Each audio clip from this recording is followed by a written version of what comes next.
Good morning everyone, ঘরগোনা Shantini ব্লগে তোমাদের স্বাগত। আশা করি তোমরা সকলেই ভালো আছো, সুস্থ আছো। আমিও ভালো আছি। আজকে সকালটাই ম্যাগি দিয়ে শুরু করলাম। তো এখন বাজে হচ্ছে 10টা 14। মামামকে খাওয়ানো হয়ে গেছে। তা আমি একদিকে রান্না চাপানো প্রায় শেষের দিকে, ওদেরকে কপি করা শুরু করেছে। হাসবি না। মামামকে খাইয়ে আমি এইমাত্র খেতে বসছি। আর সকালের ওয়েদারটা একবার দেখিয়ে দিই। সকালে হালকা হালকা রোদ উঠেছিল, আবার দেখো মেঘ করে আসছে, মনে হয় বৃষ্টি হবে। বিছনাপত্র তো চতুর্দিকে এলোমেলো কড়াই রয়েছে। তো এইরকমভাবেই রান্নাটা ওদিকে হচ্ছে, খেয়ে নিয়ে তারপরে এই কাজকর্মগুলো করবো। তো চলো আজকের ব্লগটা দেখতে থাকো, সঙ্গে থেকো। কি খাচ্ছ? চিপস। খাও, বিছানাগুলো গোছাও।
লুকিয়ে লুকিয়ে দেখো আরেকজন কি করছে। সবগুলো কৌটো থেকে কাগজ খুলে খুলে বার করছে। আমার ঘর কমপ্লিট হয়ে গেছে, এবার বারান্দাটা, রান্নাঘরটা করবো।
তোমাদের দাদা ভাই এর আগে খেয়েছিল ড্রাগন ফল, আমরা খাইনি, আমি আর মামাম তো কালকে নিয়ে এসছে এটাকে কিনে।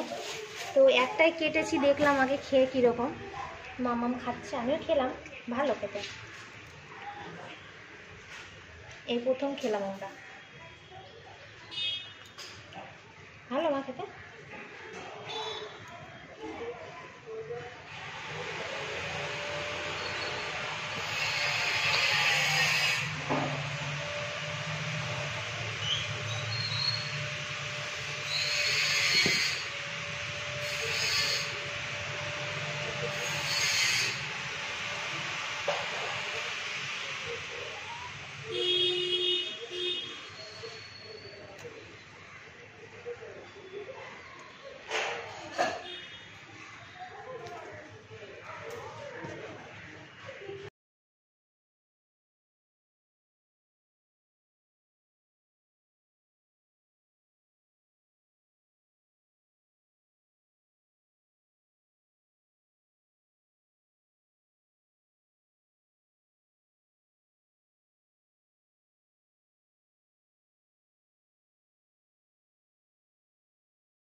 মাম্মাম আমি স্নান করলাম আর একটা বুদ্ধি বার করেছি, কি জানো তো?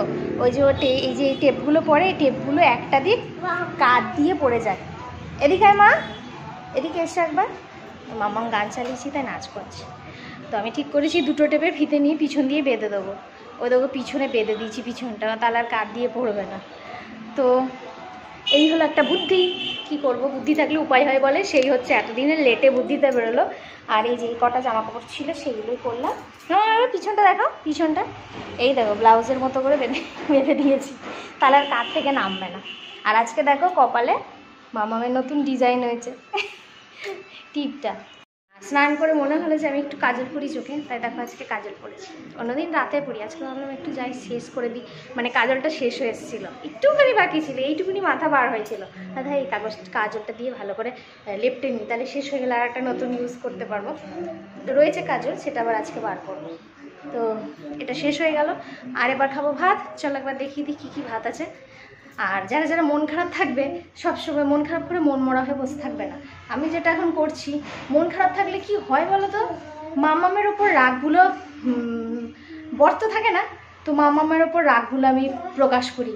হয় খুব চিৎকার করি, নয় মার দিই। খুব একটা মার দিই না, কিন্তু চিৎকারটা বেশি করি, গায়ে হাতটা কম দিই, চিৎকারটা বেশি হয়। তো চিৎকার করলে কী হয়, আমার নিজেরই শরীর খারাপ লাগে। পরে আবার ভাবি যে ওকে আবার বকলাম, দোষটা তো আমারই, ও তো খুব একটা কিছু করেনি। তো পরে বুঝি যে আমার নিজের মন খারাপের জন্য নানা রকম চিন্তাভাবনা যখন কাউকে প্রকাশ করতে না পারি, তখন কি হয় বলো তো, তখন নিজের মধ্যে গুমড়াতে কী হয়, এই মেয়ের ওপরে চিৎকারটা প্রকাশ করি, ওইভাবে রাগটা বার করি। তো এখন ঠিক করেছি মাঝে মাঝে যখন ইচ্ছা হবে একটু সেজে নেবো, বাড়িতে বসে বসে সাজলে মনটা ভালো থাকে। তোমরাও তাই করতে পারো, দেখবে সেজে, দেখবে তোমরা যখনই মন খারাপ থাকবে একটু সেজে নেবে, তাহলে দেখবে মনটা ভালো হয়ে যাবে। আমি সেটাই করছি এখন, দুদিন ধরে দেখছিস মনটা ভালো হয়ে যাচ্ছে। তো চলো খাওয়া, অনেক কথা হলো, আবার খেয়ে নিই, দেরি হয়ে যাবে। 2 হাঁড়িতে ভাত, উচ্ছে ভাজা আর কাঁকরোল ভাজা একসাথে মিশিয়ে ভেজেছি। আর এই একজন টুকুস করে মুখে ঢুকিয়ে নিল। এটা হলো বিলিতি আমড়ার চাটনি। বিলিতি আমড়া তোমাদের দাদা এনেছে বাজার থেকে, রবিবার এনেছিল, পরে বলছি এই ঘটনাটা। আর এই হলো মামামের সব রকম সবজি দিয়ে একটা মাছের তরকারি। আর এটা হচ্ছে আমাদের লোটে মাছের কারি করেছি। ধনেপাতা থাকলে টেস্টটা ভালো হতো, তো ধনেপাতা ছিল না বলে দিইনি। আর এদিকে আছে কালকের একটু চিংড়ি মাছ ভাজা, আর এই যে কচু আলু ঢেঁড়সের যে তরকারি ছিল, ওই একটা তরকারি। তো এইসব মিলিয়ে মিশিয়ে খাওয়া হবে। আর এই যে আমড়ার তরকারির ঘটনাটা একটু বলি। আমড়ার চাটনি, এই বিলিতি আমড়া এমনি ছোট ছোট আমড়া ধরো চাটনি হিসাবে খাই, কিন্তু বিলিতি আমরা কিভাবে খেতাম, শুধু এই বিলিতি আমরা দেখলে মনে পড়ে স্কুলের কথা। কারণ স্কুলে আমরা যখনই টিফিন বেলা হতো কাকুদের কাছে তখন আটানা 1 টাকা একটা গোটা বিলিতি আমরা দাম ছিল। তো তখন ওই আটানা 1 টাকা দিয়ে দিলে এই একটা গোটা বিলিতি আমরা কেটে নুন মশলা মাখিয়ে দিত। আর কাকুদেরকে বলতাম কাকু কাকু আর একটু মশলা দাও, আর একটু মশলা দাও, এরকম বলতাম। তো আমরাটা যে খুলেছি আমার জিভ দিয়ে মানে জল আসছে, ঢোক গিলছি দেখো। টমেটোর চাটনিতে এত হয় না, এই আমরা এত প্রিয়। তো ভেবেছিলাম হ্যাঁ ভেবেছিলাম যে নুন মশলা দিয়ে মাখিয়েই খাবো, কিন্তু ভাত ছাত খাওয়ার পর তো ঘুমিয়ে পড়ি। আর এইসব জিনিসগুলো দুপুরবেলা খেতে বেশি মজা লাগে। তো দুপুরবেলা শুয়ে পড়লে তো আর খাওয়া হবে না। আর মামামের সামনে খাওয়া যায় না, মামামকে টক দিতে পারবো না। মামা বেশি টক খেলে অম্বল গ্যাস হতে পারে, আর আমি ওর সামনে খেতে পারবো না। যেন ভাবলাম চাটনি করে ফেলি, তাই চাটনি করে ফেললাম। চাটনিটা করলে ও খেতে পারবে একটু মিষ্টি টক হলে। তো এই হচ্ছে গল্প। ছোটবেলায় এই বিলিতি আমরা নিয়ে অনেক মানে বিলিতি আমরা চুপ করো একটু কথা বলি। বিলিতি আমরা দেখলে এইসব ঘটনাগুলো খুব মনে পড়ে, ছোটবেলা সেই স্কুলের লাইফ। চলো খেয়ে নি। এখন 8:15 আর মামাকে খাতে বসালাম। দিনেকার তরকারি ছিল, সবজির তরকারি, তো ডিমের একটা পোচ করে খাওয়ালাম। চিংড়ি মাছ পাপা আবার নিয়ে আসবে, ও চিংড়ি মাছ খেতে খুব পছন্দ করে, তাই বলছে চিংড়ি মাছ হলে খুব তাড়াতাড়ি খেয়ে নেয় ভাত। আজকে নেই চিংড়ি মাছ, আবার পাপা বাজার থেকে নিয়ে আসবে। কি হয়েছে মা? ফুলে গেছে? কি করে ফুলে গেল? পড়ে গেছো? তাই? হ্যাঁ। কিরম করে পড়ে গেছিলে একটু দেখাও তো বিছানায়, কিরম করে পড়েছিলে? তা পিছনে কি করে লাগলো? ওখানে লেগেছে? ও ওরম করে পড়েছো, আচ্ছা আচ্ছা। তো আজকের মতো ব্লগটা এই পর্যন্তই, আর কিছু করার নেই, সবই একই রুটিন। সকাল থেকে ওই চললো, মামামকে ভাত টাত খাইয়ে নিয়ে ওই আমার রেগুলারের কাজ সবজি কাটা ঘর গোছানো এই করে মামার আমি ফ্রেশ হয়ে এলাম।